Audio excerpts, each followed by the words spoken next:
Vamos lá, então. Então, fazendo uma breve recapitulação do que a gente viu, a gente começou vendo a respeito de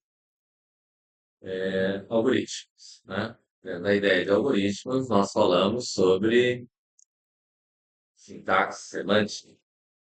Aí eu acrescentei a lógica. Isso? Falamos sobre argumentos de entrada, argumentos de saída, né? Dentro desse conceito, a gente viu que eu tenho questões para tratar, caso com argumentos de entrada e saída, são técnicas de programação. O programa vai funcionar se não tiver argumento de entrada e argumento de saída. Mas a técnica facilita bastante a nossa vida, certo? Então, sempre que tiver um enunciado, a gente vai buscar encontrar os argumentos de entrada e argumentos de saída. Tá? A questão deve fornecer alguma coisa, que é a questão fornece vai ser meu argumento de entrada. O que a questão pede, como resultado, é meu argumento de saída. Tá? Bom, a gente viu que, além dessa questão de sintaxe semântica, a gente tem uma estrutura. Né? Um programa ela é composto de uma certa parte. Né? Eu tenho que declarar o nome do programa, tenho que declarar o que eu vou utilizar, vão ser meus argumentos de entrada, meus argumentos de saída, e mais alguma variável, algum objeto auxiliar. Né? De repente, não é argumento de entrada, não é argumento de saída, mas eu vou precisar dele para poder calcular, poder gerar o resultado. Né? Bom, além dessa questão dos argumentos de entrada e saída, que são técnicas de programação, a gente viu então os identificadores. Tá? Dentro dos identificadores, a gente viu que tem regras. Tá? O identificador ocupa um espaço na memória. Ele tem um endereço de memória. O identificador é o nome desse endereço, vamos dizer assim, né? Ele vai ter um valor lá que vai estar dentro dele. Dentro desse valor, a gente leva em consideração desse nome, né, que é essa ideia aqui, eu tenho o nome do identificador, eu tenho um valor que vai estar lá dentro, e ele tem um endereço de memória que ele está ocupando. Né? Mas a gente viu que tem regras para criar os identificadores. É isso? A gente viu que ele pode ter letras e números, né? Não pode ter símbolos, asterisco, jogo da velha, arroba, mais, menos, barra, né? Não posso ter símbolos. Não posso ter caracteres especiais. Posso usar uma acentuação, né? Ser cedilha. Não posso criar identificadores com esse tipo. Ele não pode ser duplicado. Posso usar ele duas vezes, o mesmo identificador. Né? O que mais que tinha? Não pode ter espaço em branco. Pode ser um nome composto. Daí a gente viu que quando eu tenho nomes compostos, eu posso usar a notação do tabela. Onde eu vou colocar, quando vai mudar, a junção, coloco uma letra maiúscula. Né? E tem um conjunto de regras que pode ser utilizado. Em princípio, eu posso usar lá o x1, x2, xn lá, ele vai funcionar. Mas isso não são boas práticas na hora de programar. Tá? Então, o identificador ele tem que dizer o que ele está armazenando, o valor que ele está carregando, que ele está transportando. Então, procurar. A gente brincou ainda que o pessoal de informática é preguiçoso, vai criar o nome inteiro. Né? Às vezes, criar o nome inteiro realmente complica, porque daí a linha de código vai ficar gigante, aí você não vai conseguir enxergar. Né? Vai precisar de um monitor 4K lá, de programar, né? Mas o problema não é só o programar, o problema é dar manutenção depois, certo? Mas tem que se seguir as regras. Nós vimos que os identificadores ele tem o tipo numérico, que é inteiro e real, e vimos também que ele tem o tipo caractere e tipo lógico. Tipo lógico em Pascal é representado pela palavra boolean, né? Dentro da linguagem C, ele não tem o tipo booleano. Ele vai ser 0 ou 1, né? Conforme a gente viu já em sala, né? É verdadeiro ou falso. O que mais que a gente viu sobre os identificadores? O tipo caractere ele ocupa um único dígito. seja número, seja letra, seja símbolo, ele vai ocupar um único dígito, né? Ou seja, o caractere é um só, tá? No tipo inteiro, eu posso colocar o valor 10. Né? No tipo caractere, eu posso colocar ou o número 1 ou o número 0. Né? Depois nós vamos ver mais para frente cadeia de caracteres. Não é agora, certo? Vai ser no próximo semestre. Ok? O que mais? Aqui são os tipos. Lógico. Nós vemos uma estrutura básica de um programa, né? Programa, um nome, temos mais ou menos uma estrutura básica do que é um programa, certo? Bom, saindo dos identificadores, a gente foi para operadores e expressões. A gente viu operadores aritméticos, né? Adição, subtração, divisão, multiplicação, exponenciação, né? Radiciação, né? Tirar a raiz, né? Entre os operadores, a gente brincou com alguns exercícios ali, vendo a questão de que seria resolvido primeiro, né? Entre os operadores aritméticos, a exponenciação tem maior prioridade. Depois vem a multiplicação e a divisão. E por último, a adição e subtração, né? Fizemos quem quer um R1, R2 lá, para saber quem é que executa primeiro, né? Quando eu não tenho parênteses. A gente viu que quando eu tenho a mesma prioridade entre operadores, a gente executa sempre da esquerda para a direita, certo? Naquela sequência, ok? O que mais? Brincamos um pouquinho, vemos operadores relacionais, né? Os operadores relacionais, eles têm o mesmo grau de prioridade. Maior que, menor que, diferente, igual, menor igual, maior igual. Todos eles têm o mesmo grau de prioridade, certo? Eles são os últimos da lista. Por outro lado, às vezes eles estão entre parênteses, né? A gente viu essa questão aqui, né? Que na prática isso é matemático, certo? Colocar três valores entre dois operadores, né? Para resolver esse problema, a gente tem que usar os operadores lógicos. Aí fica uma expressão lógico-relacional. Esses operadores agora, o Robson já deve ter passado, que é a tabela verdade, já deve ter falado os valores e tudo mais, deve ter ficado um pouquinho mais claro agora, né? Quando eu expliquei, talvez não te fizesse tanto sentido, certo? Mas, vamos lá. Aí o que acontece? Entre os operadores relacionais, quando eu tenho uma expressão como essa, eu gero um operador lógico, né? E pode ser AND, no caso, né? Em Pascal, ou OR, not, or, and, né? Aí vocês estão vendo o loss, não é isso? Os operadores lógicos, né? Em lógica booleana, né? Inclusive é booleana, por isso que no Pascal usa o termo boolean para identificar operadores do tipo lógico, certo? Então, matemático booleano.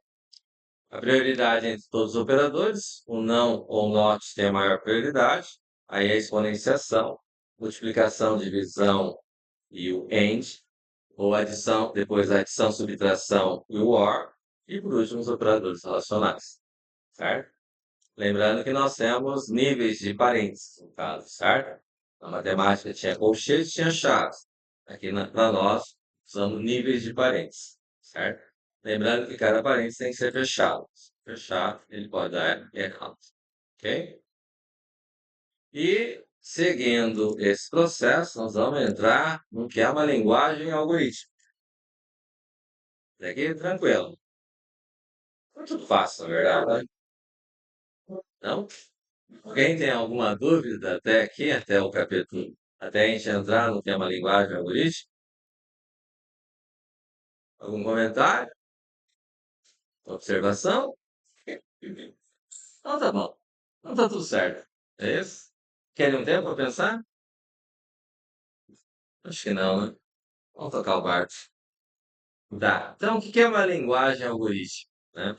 É a estrutura básica que nós vamos utilizar, certo? A estrutura básica da linguagem fiscal é uma. Então, nós vamos usar para a linguagem C, certo? Assim que a gente terminar essa parte da linguagem algorítmica, tem uma listinha de exercícios, certo?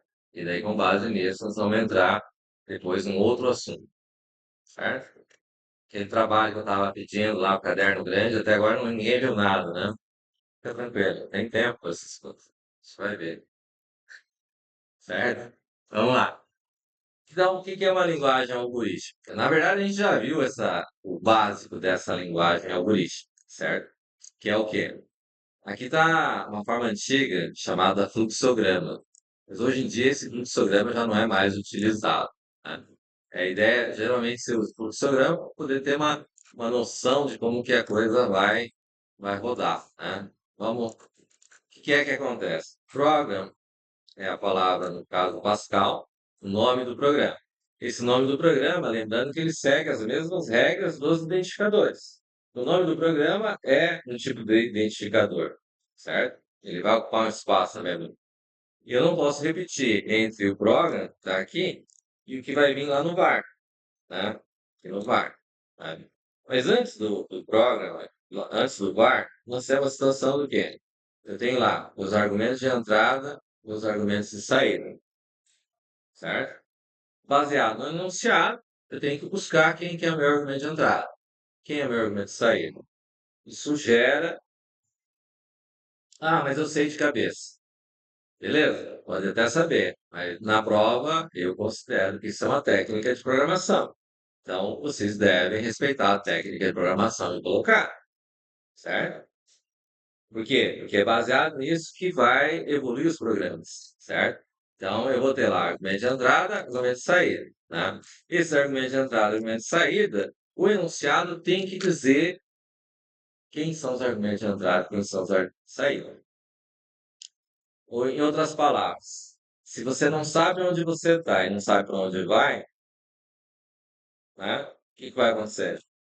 Tem chance de você chegar no objetivo final? Não, certo? Então você tem que conseguir identificar no enunciado o que que você tem de ferramenta, o que que é fornecido e o que que é até onde você quer chegar, o que é que ele está buscando, certo? Esse é o ponto principal, né? Aí aqui vem questão que eu posso declarar, então, i do tipo inteiro, né? Integer, r do tipo real, ou real, né? Vou ter C do tipo char, que é caractere, e vou ter o B, que é do tipo boolean, certo? Em princípio, eu posso. Ele tem esse padrão, ele tem que ter os dois pontos para identificar, mas eu posso ter, por exemplo, mais do que uma variável, certo? Posso separar por vírgula, posso colocar lá B, e posso ter mais e deixar dessa maneira. Aqui segue aquela regra da nomenclatura, né? Não posso começar por número, não posso ter símbolos, né? Não posso ter caracteres especiais, certo? Então, aqui segue essas regras. E não posso usar, além dessas, tem a questão das palavras reservadas, né? Então, eu não posso vir aqui e colocar, por exemplo, palavra int. Palavra int é uma palavra reservada, né? Não posso ter, o que mais que a gente viu? It, and, right. São palavras reservadas na linguagem, certo? Então, essas palavras eu não posso utilizar para criar identificadores, né? Ela tem que estar bem explícito onde é o begin, onde começa, e ela deve terminar com end com ponto final, indicando que acabou, né? Aqui, dentro dessa regra, nós vamos ter que eu tenho, vou fazer leitura, né? Pode ser read ou read LN, e aqui eu vou colocar meus argumentos de entrada. Então, se eu definir que I e J é meu argumento de entrada, aqui eu posso ler I e J, né? Aí o que acontece? Nós temos a questão do ponto e vírgula. O que que é o ponto e vírgula? Ponto e vírgula vai indicar para a gente a sequencialidade, certo? O que que indica o ponto e vírgula na língua portuguesa? Indica que não acabou a ideia, certo? Que eu tenho mais coisas que vai continuar. Aqui é o mesmo papel, certo? Então, seja em Pascal, seja na linguagem C, seja no C Sharp depois, vamos ter que ter esse ponto e vírgula, né? Bom, quando a gente fez o quadrado, vocês viram lá que faz diferença um ponto e vírgula, certo? Se não tiver, ele vai reclamar, tá? Então, aqui eu tenho a situação de que vou usar isso, e aqui no final, fatalmente, eu vou ter o right, né? Que eu vou ter que colocar lá os meus argumentos de saída, né? Vamos dizer que aqui seja R e Q, por exemplo, certo? São meus argumentos de saída, né? A linguagem Pascal, ela tem uma... Eu não sei se no online GDB funciona, mas teoricamente, na linguagem Pascal, se eu não colocar esse ponto e vírgula final, ele vai rodar. Por quê? Vai ter mais alguma coisa depois disso? Não. Então, o último, por um acaso, ele funciona, caso não tenha. Certo? Tranquilo? Bom, aqui é o fluxograma, né? Deixa eu ver o que faltou aqui. Ah, esse cara aqui no Pascal, abre chave, fecha chave, ele indica que isso aqui é um comentário. O que que é um comentário? Comentário é para você colocar um trecho de código para explicar, né? Vamos pegar aqui no exemplo, o que que vai ser melhor. Entrada. Esse fluxograma aqui, para dar entrada de dados aqui, isso aqui se chama a ideia de um cartão perfurado. Cartão perfurado é desse jeito, certo? A diferença é que ele tinha vários para picotar, né? Era similar ao que talvez os avós de vocês talvez lembrem da loteria esportiva, que tinha 13 resultados que você poderia fazer, quem é que ia ganhar. Era a versão antiga do Loto Fácil, que tinha a ver com futebol. Tinha 13 jogos que aconteciam no final de semana, e daí você marcava e jogava para jogos de azar, certo? Mas ele tinha essa cara aqui, tá? Isso aqui é para indicar um relatório, um formulário, né, que representava, tá? Aqui, ó, comentário. Comentário não tem o objetivo de você chegar aqui e dizer assim, ó, ST, soma SF, SE. Dizer isso aí é você descrever o que está escrito no código, certo? Ah, mas para que vai usar então? Bom, aqui eu posso dizer que é um cálculo do salário total, certo? Mas para que usa comentário? Vamos dizer assim, quando você pega um código e você está mexendo com ele, está desenvolvendo ele, você sabe tudo que está fazendo, porque você teve que bolar o que ele vai estar fazendo, certo? Mas vamos dizer que deu 6 meses, um ano, 2 anos sem mexer com aquele código, mexendo com outros códigos, certo? Ou então, se você vai pegar um código que foi uma outra pessoa que desenvolveu e você precisa dar manutenção naquele código. Se ele não tiver documentado, não tiver os comentários, os pontos importantes, para dar a informação realmente que interessa, o que vai acontecer? A pessoa que vai estar trabalhando com aquele código vai ter uma dificuldade muito grande em poder entender o que está acontecendo, certo? Isso leva ao quê? Se for uma folha de pagamento, você tem prazo curto para você entregue e você precisa fazer a manutenção, porque mudou a lei, porque mudou alguma regra, alguma coisa assim, você não vai demorar muito tempo.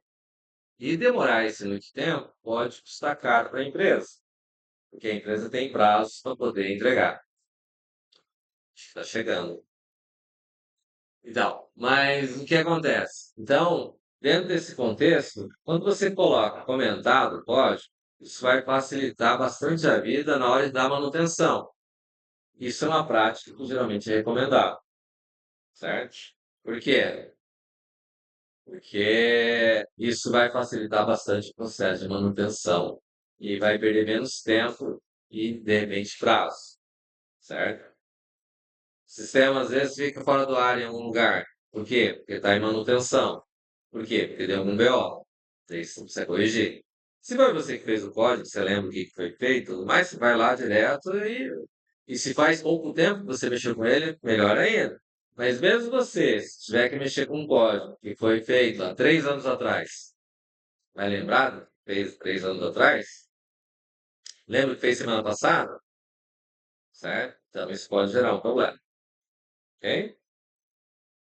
Beleza. Então, esse é o comentário, né? Sequencialidade é o ponto e vírgula, né? O que mais? Aqui tem um pouco do que é, ó, o início, um balão, o final, um outro balão para indicar o fim. Conheça para ver os dados, aqui é a atribuição, aqui mostra o resultado, certo? É assim que tá melhor agora? Conseguiu enxergar aí? Certo? Esse é o processo, mais ou menos, que a gente tem como algoritmo, né? Como o fluxograma.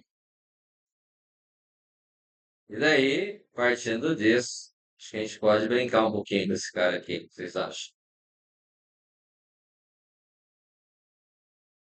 Levando em consideração que tem raízes reais da equação, né? Quem seria argumento de entrada numa questão dessa?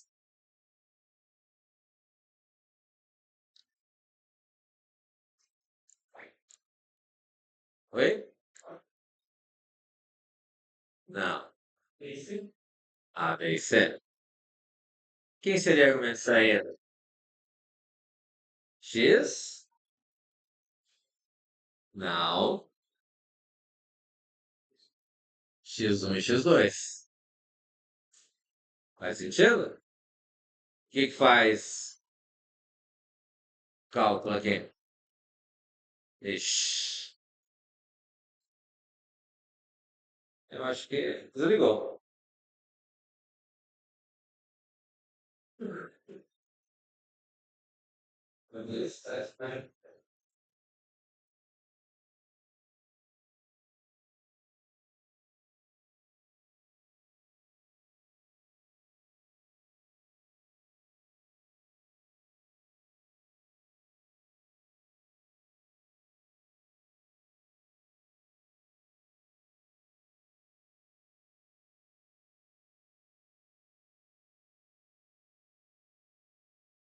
Vamos ao plano B, né? Acho que quadrado, X, nossa, certo? Vamos estruturar, nós fizemos um quadrado, certo? Dá para fazer esse aqui, não dá?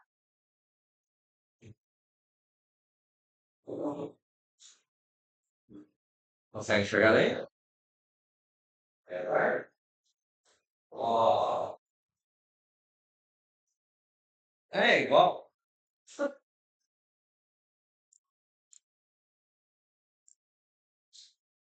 Vamos brincar um pouquinho? Eu vou postar esse material aqui, tá? Para vocês.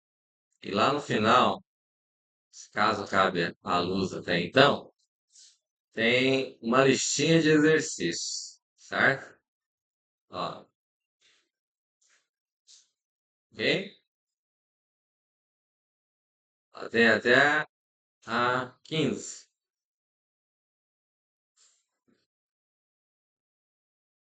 Então, eu vou fazer assim. De qualquer forma, eu vou postar essas questões lá no portal para vocês, certo? Esse material que eu estou mostrando aqui está em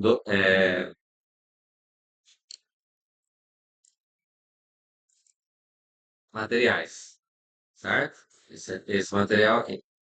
E as questões da semana que vem, do um, o um na verdade vocês já fizeram, mas teve gente que começou depois, certo?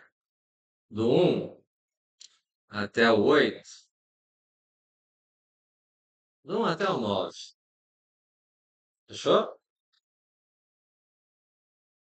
Tranquilo? São bem simplesinhos, bem tranquilo.